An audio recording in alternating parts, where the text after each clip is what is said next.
Welcome back to PK's Reviews. Today we're going to be reviewing the McFarlane Batman Returns line. I only picked up 3 of the figures in this line, the 3 that I wanted. So we've got Batman Michael Keaton in the middle, we've got Michelle Pfeiffer's Catwoman on the left, and we got Danny DeVito's The Penguin on the right. So as you can see, they come in these theatrical edition boxes, a little bit bigger than your average box. On the back, they're all identical. They just have the movie poster for the Batman Returns movie.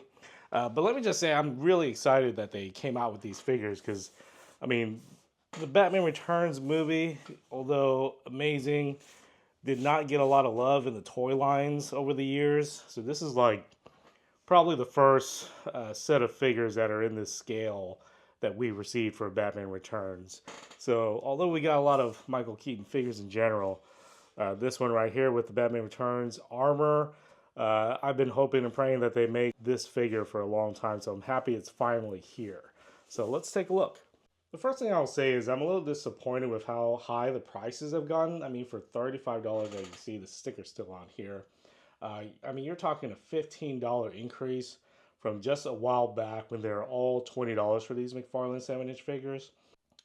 It's going to be hard to justify a $35 price tag on these, considering we're used to having the same quality figures in many live action Batman renditions for only $20. Here they are outside the box, and just right out of the gate, these look phenomenal as far as the likeness. I mean, Keaton's face looks much more like Keaton than the previous McFarlane Keaton figures we've seen. Danny DeVito's crazy expression, his wrinkles and makeup look fantastic. Michelle Pfeiffer is probably the most impressive. I mean, they really captured her likeness with her eye makeup and lipstick and everything. And I like the gloss as well. Overall, they look fantastic together, in my opinion. Really completes the look of the Batman Returns movie. And as you can see, they've got their accessories laid out. Penguin has his top hat and umbrella. Batman has his grappling hook, his batarang, a couple of extra hands so he can hold these weapons. Of course, you got the whip for Catwoman and her little cat taser. Okay, here is the Keaton Batman Returns figure by himself. Already, I love what they did with the cowl here, actually. Obviously, the biggest complaint with some of the previous versions is that it didn't have that thick, smooth kind of line or silhouette. Because in the movie, he's got one solid piece, which made it very hard for him to move his head. An infamous joke that we look back on now. But to capture that same look, they did kind of a one piece as opposed to a head sitting on a separate neck piece. So it's all seamless, which is very unusual and kind of a bold move, but I appreciate it. I mean, you are sacrificing some of that articulation you would normally get, but I think it's worth the trade-off to get the more accurate looking cowl. That's kind of that one smooth piece there.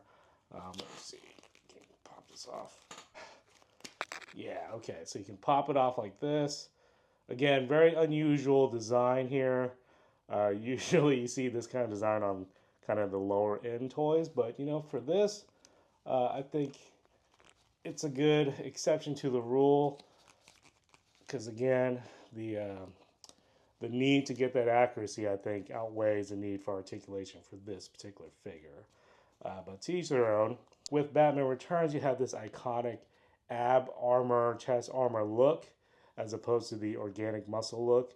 Very rare do we see this design Batman in really any toys, but it's so great that we now have them in the 7-inch scale McFarlane, that we can complete the live-action Batman suits.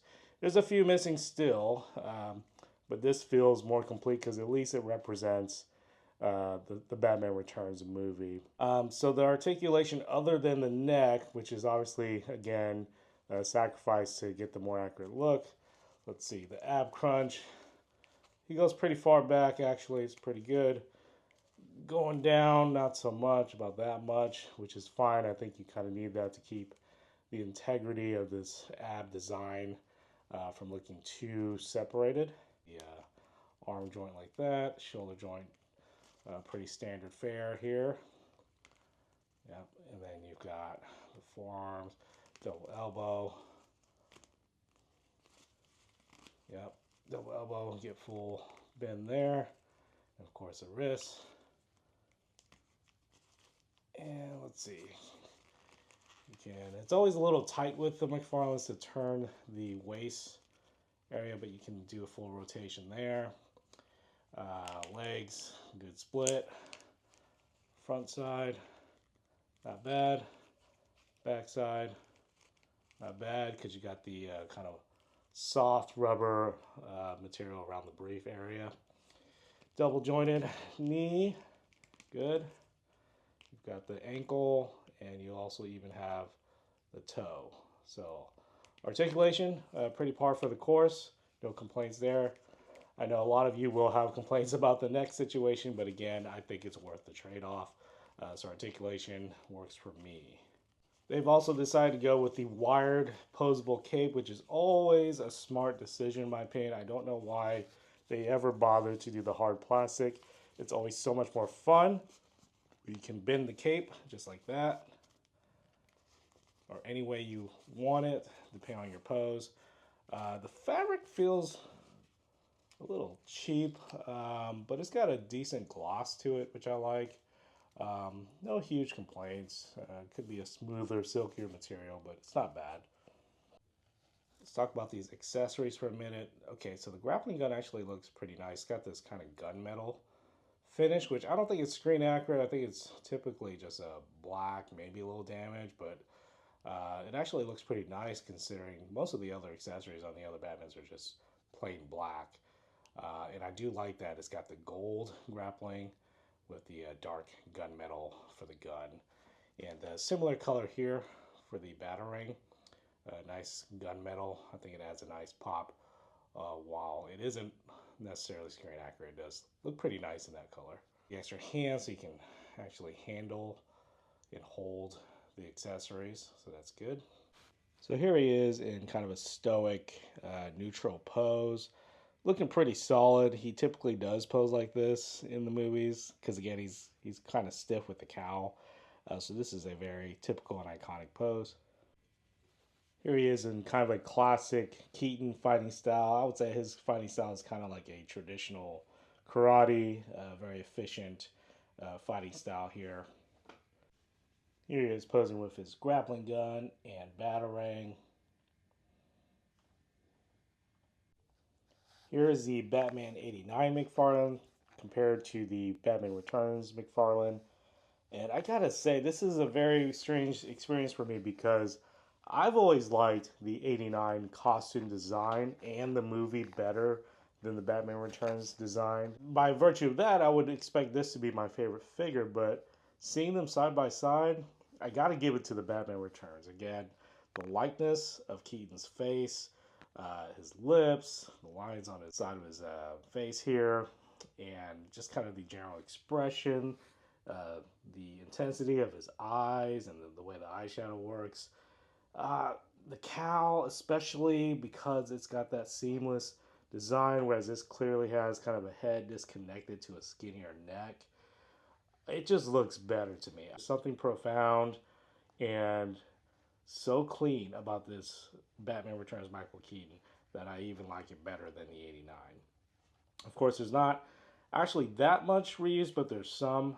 So as you can see, the heads are completely different. Even this cowl piece is totally different. It's got to be because the logo was streamlined. It lost some of the extra curvature on the tail part here for the more iconic, clean design of the logo here. And then, of course, he's got the armored as opposed to the muscles. The belt appears to be the same, which is fine. I imagine the crotch piece, the legs, and perhaps the boots, all this pretty much waist down looks recycled, which I'm okay with. Same thing with the arms. There's really no need to change because there wasn't that much change to the actual costume. The other added benefit, as I said earlier, is the wired cape, whereas the 89 just has a cloth cape, which is better than the plastic, but it doesn't have the wiring for posability. So overall, I give it to the Batman Returns. For full comparison, I've added the Flash version of Batman by McFarlane, completely different design. And I'm just glad that McFarlane made all three of these. You know what? Now that I'm seeing them side by side, he's got the longest cape. It actually kind of drags, right? Touches the floor past his feet. He's got a really short cape, which I don't think is accurate. I think it's supposed to be kind of longer like this. But you know what? Again, it doesn't actually bother me. It actually looks more dynamic and clean that way. So I'm kind of happy to have the variation here. Honestly, guys, I am kind of surprised to say it, but I think Batman Returns, out of all the 7-inch McFarlane Batman figures, is my new favorite. There's just something streamlined about him and just something very bold and profound about his look when you get him posed. And now that I'm seeing them kind of side by side with all the other ones, I think he's a clear favorite for me. Here is Danny DeVito's Penguin outside the box with all his accessories. I mean, the detail on this is quite amazing. Of course, you got the hat, which although is removable, it's kind of hard to keep him on there unless you just very carefully plant it. It doesn't really like fit or squeeze around his head or anything. I love that there's a different material for the little fur here and kind of a felt material for the coat, which is nice. And you've got the umbrella. Paintwork's a little lacking. Could have used a few accents for the metal parts and whatnot. The paint job here with the black wash, really on both the vest and the little tie thing. I don't know what you call that. Really brings it to life. Adds a lot of texture. So I think they did a really good job, not only on the sculpt but definitely the paintwork around the face and around the central torso here of the clothing. Here he is with the coat off, so you can kind of see in more detail. Wow, he actually has pretty good mobility here around the arms, given his awkward design and body type. You're not going to get ab crunch, just one big hunk here. Oh, but you do get a little twisty waist action. Same kind of soft plastic material there for the pants. He can move his legs around like that.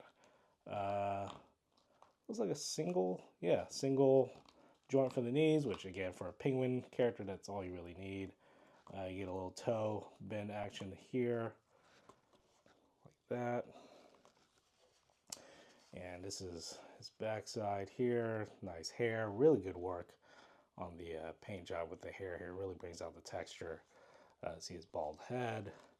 I think he looks better with the complete look, so I will personally be displaying him with the full coat, hat, and umbrella.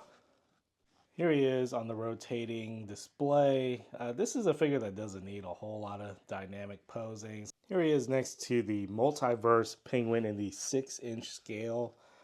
Pretty big difference, I would say. The quality of Danny DeVito's face is so much better on the McFarlane. Actually looks like him. They really got those wrinkles, whereas the details on the face of the multiverse one is really lacking, so it doesn't really look like him at all. Same thing with the paint job. It just looks kind of cartoony and flat on the multiverse. Although surprisingly, they did a better job on the umbrella. As you can see, they got the wooden handle and I believe kind of a more metallic tip there. So again, I wish they did a little bit better work, but that's an easy fix for the McFarlane umbrella. I like that there's a contrasting gray as opposed to the black here. Like this kind of makes it very cartoony and high contrast as far as the colors. Size-wise, actually not a huge difference. So I don't know if he was made a little bit too tall or if he was made a little bit too short. But either way, McFarlane clearly has a superior design here. Catwoman is such an exciting addition. They didn't make a lot of figures of her either throughout the years, so it is really nice to see her in a nice, detailed, articulated figure form in a larger scale. Defined, distinguished look of Michelle Pfeiffer in the cowl is really uncanny. I mean, they did a wonderful job there. And again, because she was wearing kind of this Halloween latex type suit, they really did a good job getting that shine and gloss to convey that texture. The stitching is also quite nice. It looks like it might be textured there, so really good detail on the stitching. Articulation wise, pretty good articulation on the head here, which is good for her dynamic poses. Yeah, excellent, excellent on the head. Shoulders, yeah, pretty decent. It looks like there's a butterfly situation, but it doesn't really function like a normal butterfly joint would, so that's a little disappointing. Not really sure what the point is there. She's got these nice long claws, sharp nails, which she weaponizes, so definitely good detail to have. And let's see, double elbow joints, just fine. Works really nice on the skinnier arms here. Very easy to bend and pose. Double knee, same deal. She's got the high heels and a decent, looks, yeah, she's got the heel as the toe crunch as well. Yeah, nice toe crunch there. Let's see, the waist does twist, although she has this kind of obstructive design for the corset bit of her outfit. Kicks, oh yeah, she can definitely kick. Front side, yep, very nice. Yeah, not a whole lot of complaints with articulation other than the seemingly useless butterfly area. Ab, not really an ab crunch because you got the seamless corset that's kind of preventing that, but that's okay. Overall, she feels very posable and just looks absolutely stunning as far as the likeness, in my opinion. Here is Michelle Pfeiffer's Catwoman in a pretty classic pose. The whip is self-explanatory. You've got the whip that's kind of pre-articulated, which is nice. Here she is in kind of a mischievous pose here with her nails up in the air, ready for action. I think she looks phenomenal. Here's the whole crew of Batman's Rogue Gallery from all the classic movies, except we're missing Jack Nicholson's Joker. Oh man, I wish I had him in hand so I can complete this crew. We've got Penguin, Catwoman, Riddler, Two-Face, Poison Ivy, Mr. Freeze. Also wish we had a Bane, so we could have Batman 89, Batman Returns, Batman Forever, and Batman and Robin villains all stacked up. I know a lot of you guys like to display your McFarlane Batman by movie. So you got Batman 89, you got Batman Returns with the villains, you got Forever on a separate shelf, and you got Batman and Robin with the Batmobiles. But I personally love how these villains look together. Let me know in the comments. Do you prefer to have all the villains together, or do you like to separate it by each movie? Very curious. So overall, guys, I'm really excited about this line. I think each one of these three turned out really nice, and I couldn't be more happy with the design and the likeness, and I am just so happy to add this to my collection. Now, whether it's worth $35 a pop is a separate question. I think that kind of raises the bigger question of why toy costs are going up so rapidly. I find it kind of ridiculous, but it didn't stop me from buying all these. So I know McFarlane's coming to an end, but I'm so glad we're going out with a bang and getting all of these amazing live action Batman related figures. So tell me what you think. Is this worth the price tag of $35 a piece? Are you going to grab them? Are they part of your collection? Is this your favorite Batman so far? If not, tell me which one is. If you want to see more, make sure to subscribe to my channel and hit the like button for this video if you enjoyed this review. Until next time, this is PK's Reviews. Checking out.